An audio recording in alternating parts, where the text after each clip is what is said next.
Se encuentra esta mañana con nosotros Domingo Garit Ayek, que es profesor titular de la Universidad de La Laguna, doctor en Historia Contemporánea, y ya lo decíamos antes, Domingo, si Cataluña es independiente antes o no, pero me imagino que este proceso para ustedes los historiadores es clave a la hora de dar clase, ¿no?, en este momento. Buenos días. Hola, muy buenos días. Bueno, sí, claro, para mí es un laboratorio, desde luego, ¿no?, de observación y de ver las dinámicas sociales que se ponen en marcha en un proceso de esta naturaleza, ¿no? Claro, por supuesto que sí. Yo lo veo más desde esa perspectiva que desde otra perspectiva que puede ser a lo mejor más angustiosa, de se rompe no sé qué o conseguimos no sé cuánto. Bueno, ya veremos, ¿no? Claro, hay que situarlo en un contexto histórico. Sí. Y antes de empezar a hablar de ese asunto, el hecho de que Cataluña pudiera independizarse de España, esa posibilidad, supondría, como están apuntando tantas voces, el mayor riesgo al que se ha enfrentado España en las últimas décadas, a su juicio. Bueno, desde el punto de vista de mantener la unidad del Estado, por supuesto que sí, ¿no? Pero digamos que es un riesgo limitado a eso, ¿no? Si luego lo que se pretende entender como riesgo es que hay que tener cuidado con las palabras, claro, porque las palabras tienen un contexto, ¿no? Si riesgo es la catástrofe absoluta, pues no. Claro, claro.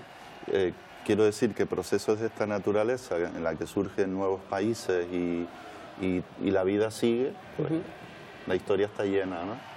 Como decía usted, estamos viviendo... al final del mundo, ¿no? Estamos viviendo un laboratorio ahora mismo por lo que está ocurriendo en Cataluña, sobre todo para ustedes los historiadores, también con la figura del rey de por medio, porque tal vez el hecho más llamativo de la democracia fue ese 23F de 1981, sin embargo, creo que bueno, coinciden muchos historiadores, expertos en ciencias políticas, de que el hecho que se está viviendo ahora en Cataluña ha sido lo más grave que ha ocurrido en democracia. También como ha sido la presencia, la figura del rey en este caso, del hijo de Juan Carlos I, ahora Felipe VI, en la intervención en su discurso que conocimos hace unos días refiriéndose a esta situación en Cataluña. Bueno, yo diría que lo más grave que se ha producido en democracia ha sido la crisis económica del 2008, que ha dejado a millones de personas al borde de la pobreza.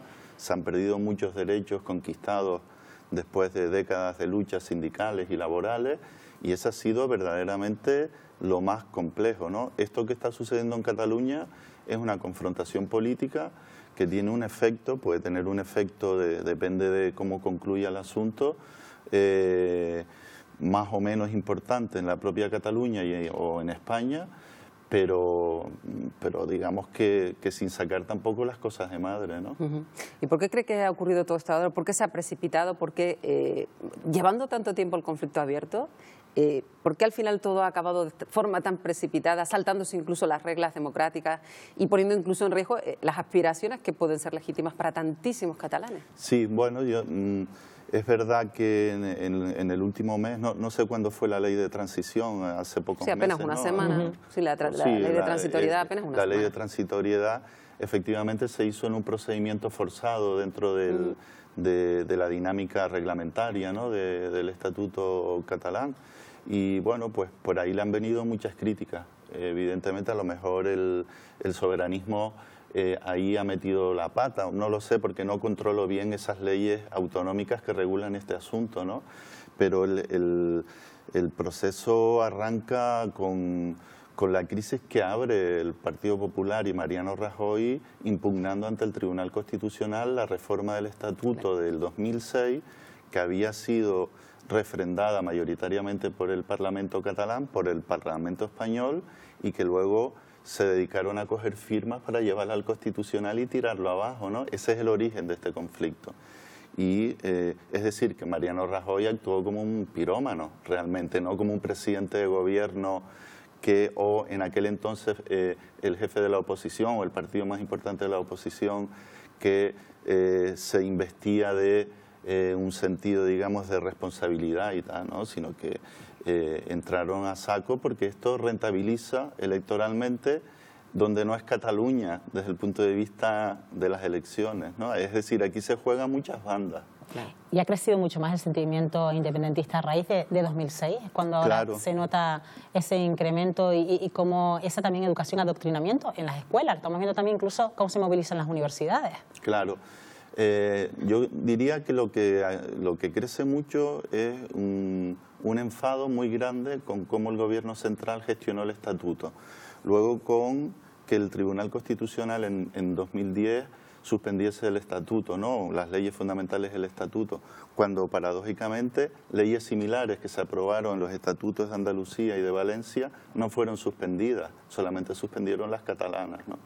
Entonces, claro, ahí hay una especie de desencuentro y de cabreo, por decirlo así, de amplios sectores de la ciudadanía en Cataluña que entendían que aquello había sido un ataque desde el centralismo más unitarista, que es lo que representa el PP a nivel del Estado, contra la autonomía en Cataluña, ¿no? Pero, ojo, yo creo que aquí debemos señalar una cosa, o subrayar una cosa, y es que no todo el mundo que en Cataluña pedía una revisión del marco de relaciones Cataluña con el Estado central es independentista, y lo era. No sé cómo pueden ir evolucionando las cosas, pero si bien todas las encuestas decían que el 80% de los catalanes eran partidarios de un referéndum, la mayoría no era para votar sí a la independencia. Es decir, que hay que diferenciar. Entonces, ¿usted aboga por un referéndum en Cataluña donde todos los catalanes tengan voz a la hora de manifestarse sí al independentismo o no al independentismo?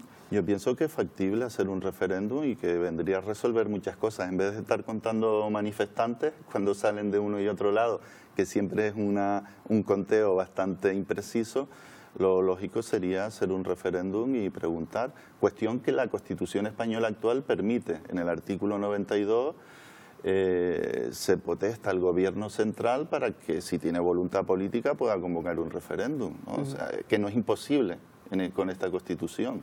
Está claro que el conflicto catalán tiene muchísimas décadas, años, cientos de años de existencia, pero se ha precipitado a día de hoy, en 2017, que coincide con un momento en el que hay un auge de los nacionalismos excluyentes en toda Europa. Yo no sé si tiene algo que ver con este auge o va aparte.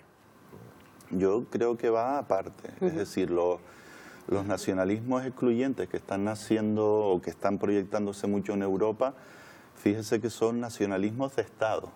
Es decir, los Estados son nacionalistas, es el Estado-nación. El nacionalismo que lleva a los ingleses a salir de Europa, el Brexit, es un nacionalismo que se impulsa desde el propio Estado inglés. No son los escoceses los que quieren irse de la Unión Europea. Es más, los escoceses pretendían salir de la Unión del Reino Unido, pero permanecer dentro de la Unión Europea. El nacionalismo francés de Le Pen, de Marine Le Pen, del Frente Nacional, es un nacionalismo de Estado francés, no es un nacionalismo de los territorios sin Estado. Y digamos que Europa es un mapa muy complejo, en el que existen muchos territorios que tradicionalmente reivindican su identidad nacional, pero que no tienen Estado. Los corsos, los vascos, por supuesto, los catalanes, los occitanos, en fin, hay muchos, porque la propia historia europea ha conformado esas poblaciones con lenguas distintas, tradiciones distintas, etcétera, ¿no? El tema es saber regular eso democráticamente, es el único problema, ¿no? Usted que ha estudiado mucho de nacionalismo, el otro día escuchamos unas declaraciones de un máximo dirigente que fue del Partido Socialista, Alfonso Guerra, decir que de los nacionalismos daban lugar a los fascismos. ¿Usted...? Bueno, el nacionalismo de Estado ha dado lugar a los fascismos. El nacionalismo de Estado... ¿Lo relacionó incluso con el germen de la época nazi? Sí, pero es nacionalismo de Estado alemán, igual que el nacionalismo de Estado franquista, que es fascista, ¿no? Y en general los nacionalismos no estatales, por contra, como además no han tenido mucha ocasión de ejercer el poder, desde luego no han sido los principales causantes de los desastres de la humanidad, ¿no? Los nacionalismos del siglo XX han sido sobre todo nacionalismos de Estado, porque todo el mundo juega el nacionalismo. El Estado español juega el nacionalismo español frente al nacionalismo catalán, es decir, no es que existan unos nacionalistas y otros que no son nacionalistas. Ayer que hacía la gente con la bandera española o cuando salen en Las Palmas, estaban haciendo nacionalismo español, porque el nacionalismo es su símbolo, su relato, su cosmovisión del mundo. Eso es lo que conforma la ideología nacionalista. Y viendo hoy los editoriales de los periódicos, todos dicen que lo que ocurrió ayer en Barcelona marca un antes y un después en cuanto a este proceso en particular, porque se ha mostrado la otra voz, la que no se había escuchado. ¿Qué puede pasar a partir de ahora? ¿De qué manera se puede rebajar todos los pasos que se han dado hacia adelante? ¿Qué augura el domingo para las próximas horas? La verdad es que hacer de pitonizo no es y más, muy fuerte. y más cómo está la cosa, ¿no? Sí, porque las cosas pueden cambiar de un momento, una semana, un día, un gesto, una apertura. Entonces, este asunto tenemos que estar cada día mirando, ¿no? Cómo se va redefiniendo la situación. Lo de ayer es importante, pero bueno, también debe tener una importancia relativa en el sentido de que fue una manifestación muy grande, pero también ha habido otras manifestaciones muy grandes anteriormente y, en fin, como que se van, digamos, colocando posiciones de poder en cada uno de los contendientes, digamos, ¿no? Bueno, pues veremos qué va pasando en las próximas horas. Le agradecemos a Domingo Garín, que es doctor en Historia Contemporánea y profesor titular de la Universidad de La Laguna, que nos haya acompañado esta mañana. Gracias. Vale, Buenos días. Gracias a ustedes.